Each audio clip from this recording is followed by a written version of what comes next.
Hello, children. My name is Pooja.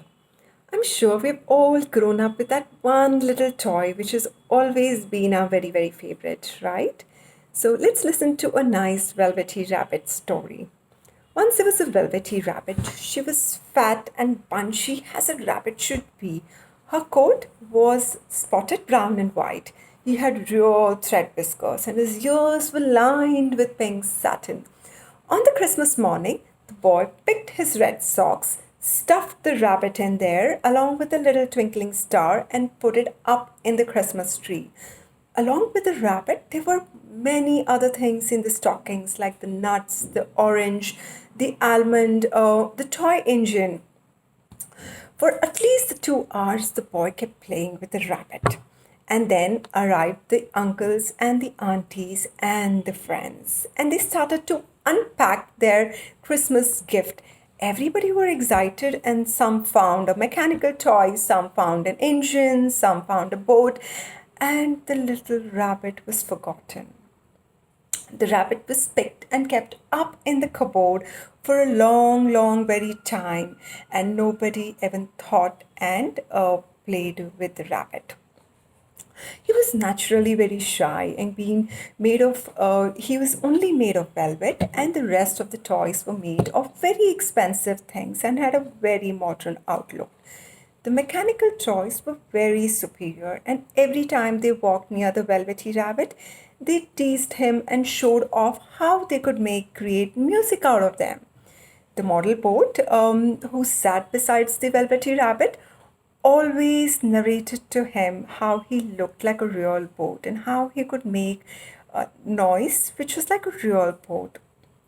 The rabbit wondered what it meant to be real. He didn't even know that rabbits do exist, and he thought they were just made of sawdust like him.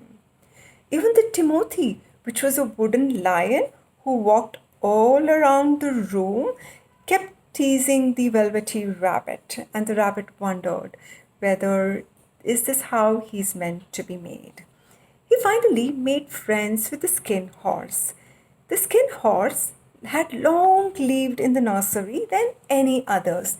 He had seen a lot of the mechanical toys come and disappear, but he was very wise. Of course, he stayed and survived there for a very long time.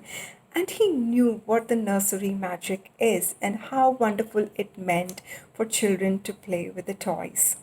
He was wise and experienced.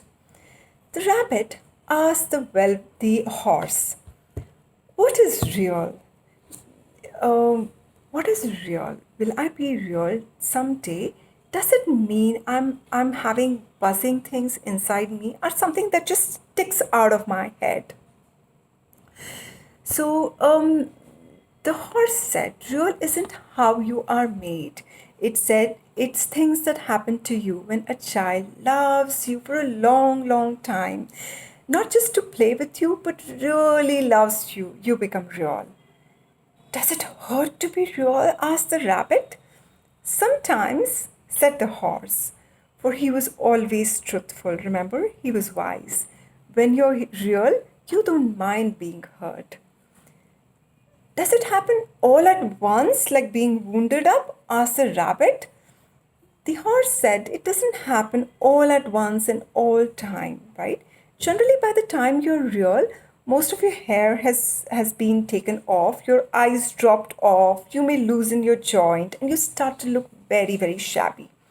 But these things don't matter at all, because when you're real, you cannot be ugly for the people who love you."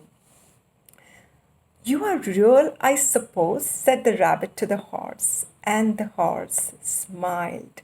The horse said the boy's uncle once made him real, and that was many years ago, and since then he's never been unreal. Once you're real, it lasts forever. The rabbit took a deep breath and thought for a long time and wondered when would the magic ever happen. Will the magic ever happen to him? But he wondered how would it feel to look wounded? How would it feel to have shabby fur, a dirty looking fur? But he wanted to experience what it means like to be real. In the house, there was one lady called Nanny who was the nanny of the little boy, and she took notice of all these little toys around and picked them up and stuffed them into the cupboard, saying, "This is tidying up." Of course, the toys didn't like to be stuffed and put all upon each other. They all had their place. That night, the little boy was not able to sleep, and he called Nanny and said, "Nanny, I want my China dog." The nanny was in a hurry, and remember, she stuffed everything in the wardrobe. She couldn't find the China dog, so she just picked the little velvety rabbit from his ears and threw it on the little boy and said, "Sleep with him today." "Here," she said, "sleep with your bunny today." That night, and for many nights after that, the Velveteen Rabbit slept in the boy's bed.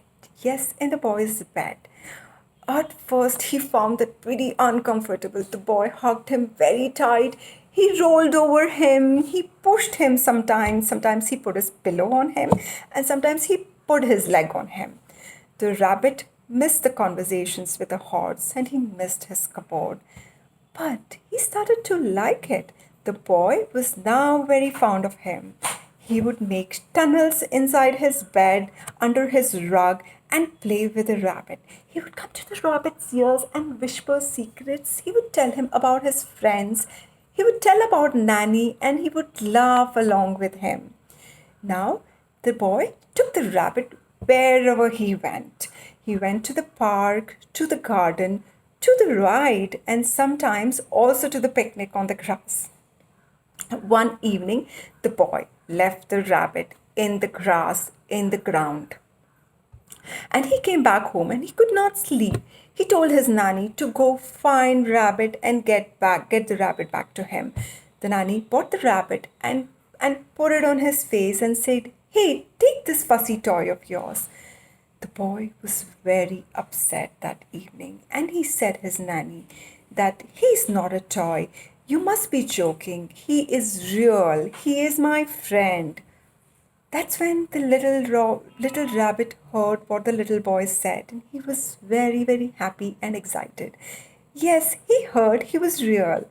He now understood what the horse was trying to explain to him, and finally he felt the nursery magic had happened to him, and he had turned real, and he was no more a toy and no more just a velvety toy kept up in there. For almost all night, he was so happy he just did not sleep. He kept awake and kept smiling and felt like his little sore heart would almost burst out of a joy. He now had his eyes were popping out. He had lost the polish of his eyes. His fur had almost become dirty. But the rabbit declared that he doesn't mind this at all. He was really, really happy, for he had turned real. I hope you enjoyed this story. If you have a toy which is like a velvety rabbit, do share with me. I would be very, very happy to hear your reviews, your feedback. And don't forget to subscribe and like. Thank you, children. Bye-bye.